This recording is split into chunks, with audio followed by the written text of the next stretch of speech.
wabarakatuh. Perkenalkan, nama saya Fiarista, NPM 1908 110077, mahasiswa Informatika semester 6 UPN Veteran Jawa Timur.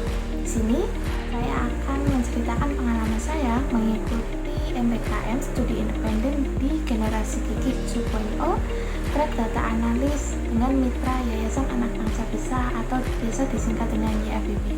Saya jelaskan secara singkat apa itu Generasi Gigi 2.0. Generasi Gigi 2.0 ini adalah suatu program maupun suatu kegiatan di bawah Yayasan Anak Bangsa Bisa (YGOJU) yang tergabung pada MBKM Studi Independen pada tahun kali ini atau pada batch 2 kali ini. Generasi Gigi 2.0 ini memiliki 3 bagian utama, yaitu ada tahap onboarding, tahap pembelajaran, dan juga tahap capstone project maupun magang. Dimana untuk tahap onboarding itu peserta diberikan arahan bagaimana nantinya menjalankan program ini, mulai dari bagaimana mengikuti kelas, bagaimana mengakses materi, dan juga aturan-aturan yang terkait pada program maupun pada kelas ketika peserta mengikuti kelas pada hari tersebut. Setelah mengikuti tahap onboarding, kemudian siswa itu diberi akses untuk melakukan self-learning untuk mempelajari bahasa pemrograman yang nantinya akan digunakan pada technical class. Sebagai contoh, saya tergabung ke dalam track data analis, sehingga saya itu diberikan akses untuk mengakses materi bahasa pemrograman Python dan juga SQL yang Generasi Gigi mengajak kerjasama dengan Progress sebagai salah satu website penyedia kursus bahasa pemrograman. Selama kurang lebih 3 minggu barulah kami melaksanakan technical class pertama dan juga soft skill pertama. Dimana untuk track data analis itu terdapat 6 modul untuk hard skill-nya, yaitu ada introduction to data, data analis, SQL, Python, data visualization, dan materi eksperimen ataupun data testing. Dan untuk materi soft skill ini, semua track mendapatkan modul atau materi yang sama yang terdiri dari 9. Itu sudah mencakup untuk materi soft skill dan juga career readiness untuk mempersiapkan para peserta siap untuk menghadapi interview maupun seleksi kerja nantinya. Dan yang menarik adalah saat pembelajaran ini menggunakan metode flip learning, atau sebelum kelas siswa dianjurkan ataupun diharuskan untuk membaca materi pre-reading yang sudah disiapkan oleh para kurikulum atau para penyusun kurikulum. Kemudian saat kelas itu antara mentor dan juga peserta itu lebih aktif berdiskusi satu sama lain. Jadi pembelajarannya itu tidak satu arah melainkan 2 arah sekaligus. Dalam satu kelas itu terdapat studi kasus yang nantinya itu terdapat kelompok-kelompok kecil untuk mendiskusikan studi kasus tersebut, dan hasil diskusi kelompok itu dipresentasikan ke dalam kelas.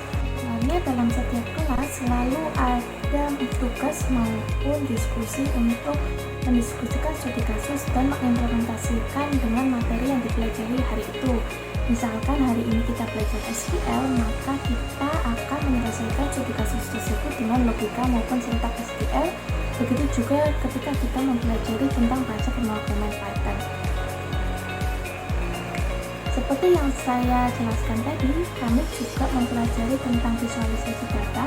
Sebagai contoh, di sini saya akan menunjukkan salah satu tugas yang diberikan kepada peserta untuk materi visualisasi data. Pada tugas kali ini, kami disuruh untuk menganalisis sebuah dataset yang menjelaskan tentang buku.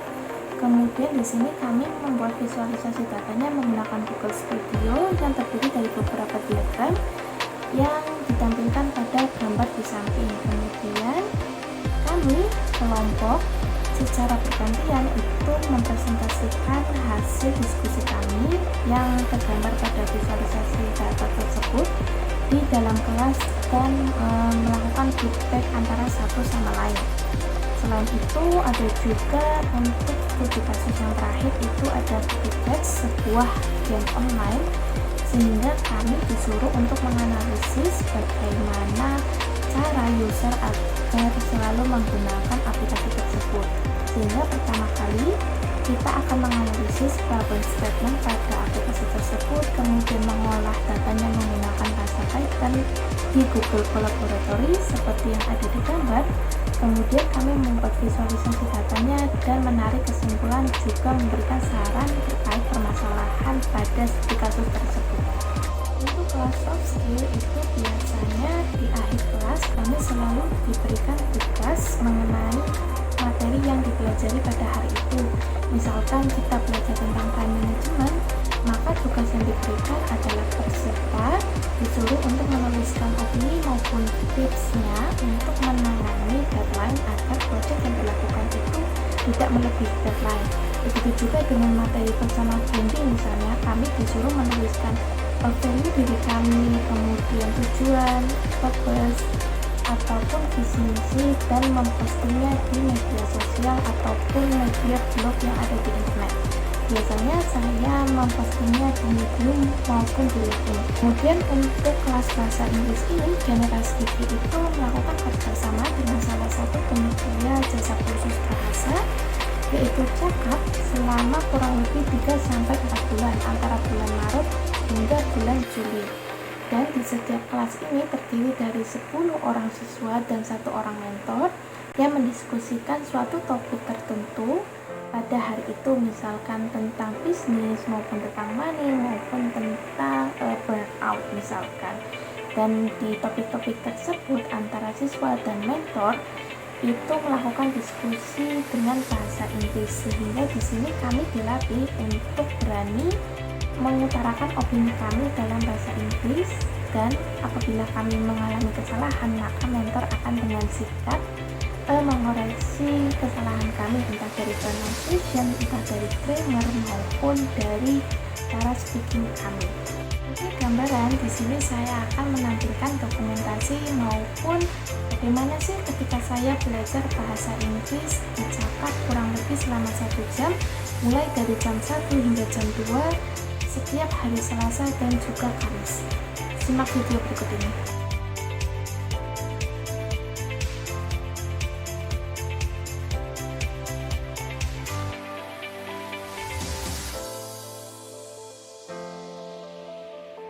Kemudian untuk capstone project, saya dan kelompok saya yang beranggotakan 4 orang itu melakukan analisis data terhadap studi kasus stunting dan bagaimana korelasinya dengan IDM ataupun indeks desa membangun.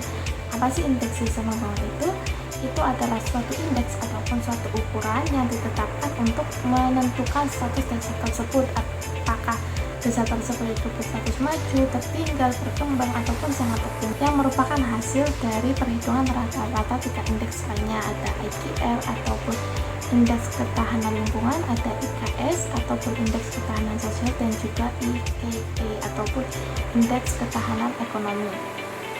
Pada capstone project ini awalnya kami disuruh untuk memilih tema yang ingin kami lakukan analisisnya, itu ada tema pendidikan, kesehatan, waste, dan juga tema-tema yang lainnya. Dan pada setiap tema itu terdapat contoh studi kasus. Kelompok itu bebas apakah ingin memilih studi kasus yang sudah disiapkan ataupun memilih studi kasus yang lain tapi masih relevan dengan tema yang sebelumnya sudah dipilih pada tahap awal capstone project. Kembali lagi ke pembahasan capstone project, setelah kami tentukan analisis maupun studi kasus yang ingin kami lakukan analisis, langkah selanjutnya yaitu kami mencari data yang kami butuhkan untuk proses analisis, di mana pada kali ini kami mengambil data itu terdiri dari dua website yaitu website ITM untuk mengambil data ITM dan juga statusnya, di mana pada kali ini kami menggunakan tahun 2013 dan juga tahun 2018, dan juga website Kemenkes untuk mengambil data stunting antara tahun 2013 dan juga tahun 2018. Setelah itu kami lakukan pre-processing datanya menggunakan Python. Setelah data dinilai bersih maupun siap untuk dianalisis, kemudian kami lakukan uji korelasi untuk mengetahui bagaimana hubungan antara dua variabel ini, apakah ITM itu mempengaruhi stunting maupun tidak, dan bagaimana maupun sejauh apa korelasi antara dua variabel ini. Setelah dilakukan preprocessing data dan pengolahan analisisnya menggunakan uji korelasi, selanjutnya kami melakukan uji regresi. Setelah uji regresi ini dilakukan, selanjutnya kami melakukan visualisasi data untuk memudahkan kami menjelaskan data-data dan juga topik permasalahan dari studi kasus yang kami lakukan analisis kepada audiens dengan menggunakan Google Data Studio. Sebagai gambaran, visualisasi data yang kami lakukan di Google Data Studio ini dapat dilihat pada gambar di samping. Oke, setelah proses analisis data, kemudian kami lakukan proses yang terakhir, yaitu penarikan kesimpulan dan pemberian saran terkait studi kasus yang kami lakukan analisis. Setelah itu kami lakukan showcase maupun presentasi kepada tim yang lain dan juga di hadapan para mentor yang terdiri dari mentor teknikal yang mengetahui tentang data analis dan juga mentor non teknikal yang mengetahui maupun yang berurusan dengan urusan bisnis dan di luar pengetahuan teknologi, sehingga kami akan mendapatkan feedback dari sisi teknologi dan juga dari sisi bisnis untuk perkembangan kami selanjutnya. Pesan-pesan saya setelah menjelaskan pengalaman saya dan juga mengikuti program ini untuk 5 bulan, saya dapat mengatakan bahwa ini adalah pengalaman yang sangat menarik dan salah satu pengalaman terbaik yang pernah saya coba untuk merasakan pengalaman belajar di luar kampus, bertemu orang-orang baru, bertemu orang-orang yang keren, bertemu mentor-mentor yang berpengalaman, dan juga mempelajari materi yang relevan dengan minat saya, sehingga saya bisa mempersiapkan bekal saya untuk di dunia kerja nantinya. Selain itu, dengan materi soft skill yang diajarkan, saya juga mendapatkan banyak ilmu di luar hard skill tentang bagaimana tentang time management dan juga melakukan personal branding agar makin dikenal maupun dipandang baik oleh orang lain dalam artian yang baik.